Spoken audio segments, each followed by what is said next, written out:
Hello, my name is Roger Owen. I'm a lecturer at Aberystwyth University, and I want to talk to you today about a project which I've been involved with to adapt a Welsh language science fiction novel of 1979 called Cafflogion into an interactive script.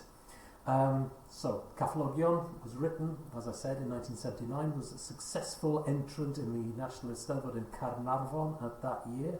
And was written by Jones, who was a very well-known literary figure and educationalist in Wales at the time. And I'm working on this in partnership with a colleague, Dafydd Sills-Jones, who works now at the Auckland University of Technology in New Zealand. So, just to give you some kind of very quick idea as to the project which this investigation is part of, we're looking at adaptation as a kind of overarching life world. The context and the reasons for that are rather too numerous to go into here, given the time that we've got. But what we are interested in is not just the way in which one might adapt an original work into another form, but also the whole process of adaptation and the implications of adaptation on the subject and the people who are doing the adaptation. So this came to light because we had, as it shows here, a plan to make a kind of eco-horror film out of this novel. It was written by Aotearoa, who was Dafydd's father, as I said. And that plan, for various reasons, became overtaken by events of the last 2 years with the COVID pandemic. So that's sort of been shelved. In the meantime, of course, we've created a number of materials towards that adaptation.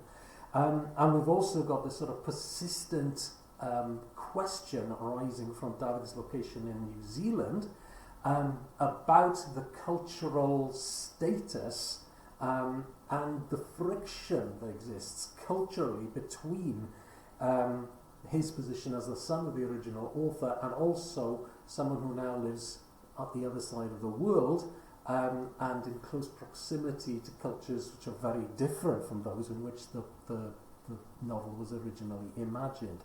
So we've thought of other possibilities here, including a Maori translation of the work, of the original work, with all the cultural complexity and recasting of the original narrative, which that will involve.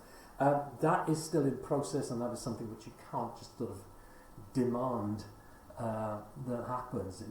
There's a very complex and involved cultural negotiation going on in and around that work, whether it should even go ahead. But anyway, that's one possibility.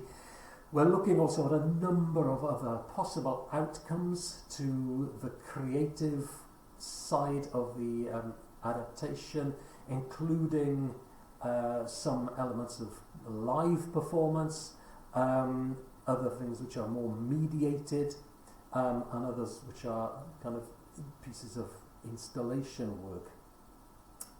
As far as the interactive element is concerned, there are a number of possible outcomes for that. There are other items which we're only just sort of in the early processes of discussing and talking about. And of course, side by side with all of the possible performed and published literary applications of all of this, we have then got a number of analytical outcomes which are to do with conference presentations, possible research articles which are still in process, and then also a discursive element which might involve making a podcast series about the whole business of adaptation.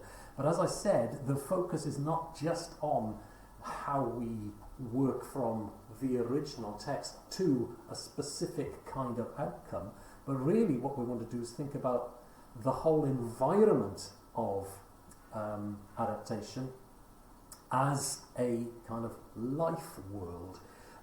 This is an idea which is drawn from the work of Tim Ingold, an anthropologist, who in his book The Perception of the Environment talks about there being two views of the environment which he's concerned with. The first of them, which is labelled B here, is the sort of the globalist notion, which he finds extremely problematic and he thinks puts us outside of the world looking in at it, which is not a sustainable position to be in. And the second one, which is labelled A here, is to figure one's relationship with the environment as a life world.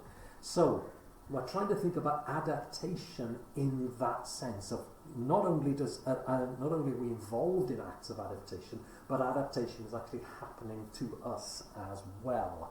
So that's the basic project. Some critical context for what I'm talking about today, very, very quickly.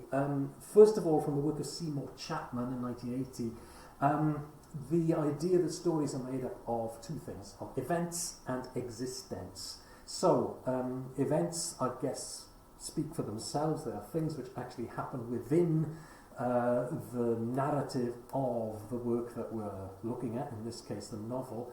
Existence is something which are sort of pre-existing. So they might be things such as the characters, the location, and the backstory. So those things are given. Now what happens particularly in myth is that we have a very strong, potent relationship between events and existence, such that you can't really imagine one without the other. When it comes to interactive scripts, however, what we see is that the relationship between events and existence is put under a very interesting kind of pressure, so that interactive scripting really pressurizes the existence, so the sense of characters, the sense of location, by multiplying the possible number and kinds of events which one could imagine happening within a particular story structure. So that's the first thing, is the relationship between events and existence, and this works in relation to ideas from an article by Tyson Pugh, in which he talks about the way in which video games, and I'm thinking here about interactive scripts as well, really sometimes inadvertently allows for the queering or the subversion of normative structures within narratives. So that very pressure that comes upon the existence is really the point of interest as far as interactive scripting is concerned. Now, as far as adaptation goes, we find an interesting situation there where we think, well, if you put the existence under such huge pressure, are you still dealing with what can be identified as a relationship with a source text, with the original work? So he talks about interactive gaming, and he also talks about fan fiction as activity which has the effect of queering our view of the source text. So I think that's something which is useful and very interesting for us to think about here. And also, I don't really have much time to discuss this, but there's an article by Mitch Rose which has informed my thinking here, where he argues from a geographer's perspective that stories are concerned with and manifestations of the conceptual space that we make for others. Now again, this is an idea which completely explodes the idea of Campbell's monomyth, which we might have time to come on to in a little bit. Anyway, just for information, the backstory of Cafflogion is what we're dealing with here. Cafflogion is a Welsh word. It's a name of a place here on the Llŷn Peninsula in North Wales. This is its location here. It's on the Llŷn Peninsula, which is a mountainous, rugged kind of territory. The novel imagines it to have been left to go wild for about 30 years. And what happens is we find ourselves in a settlement there. So it was written in 1979. It imagines the world of about the 2020s, which is quite fun, and where Britain is divided up into 5 regions within a very broad neoliberal and authoritarian, nasty United States of Europe. So Aotearoa was a sort of unwitting early Brexiteer. I think the idea would have appalled him. But anyway, so Wales, the UK, the United Kingdom, has ceased to exist, and now we've got kind of 5 statelets within the United States of Europe. Within that Welsh region, which is not named as such, we have a very large, overbearing urban corner, which is the city, and that runs all the way from Swansea and Cardiff up to Merthyr Tydfil. So it's a sort of expanded urban zone here. Everything else has been destroyed, basically. All the other towns and villages and settlements outside that area are no longer inhabited. And the city has taken it all. But what happens is that a group of 12 people escape from the city, and they manage to create a sustainable settlement and a communitarian idyll on the far outskirts of that particular state. It's quite technologically advanced. It's not some kind of subsistence community. It's not primitive, even though the city would have, people believe that anyone who escapes from the city is going to have a kind of subsistence existence. It trades with the now independent and united Ireland, which is not part of the United States of Europe, and it also has a trading relationship with a kind of proto-community which is being established here in Caergybi, which is the Welsh word for Holyhead. The basic narrative structure involves making a film. So a filmmaker flies from the city in a helicopter to Cafflogion. He finds himself embroiled in the lives of the people there, and becomes very closely attached to them. So he then goes back to the city and is working in post-production when the city authorities hear of his visit to this other settlement and try to close his project down. They insist that he goes back to Cafflogion, to the settlement, and they basically do that so that they can spy on the settlement and bring pressure to bear on them.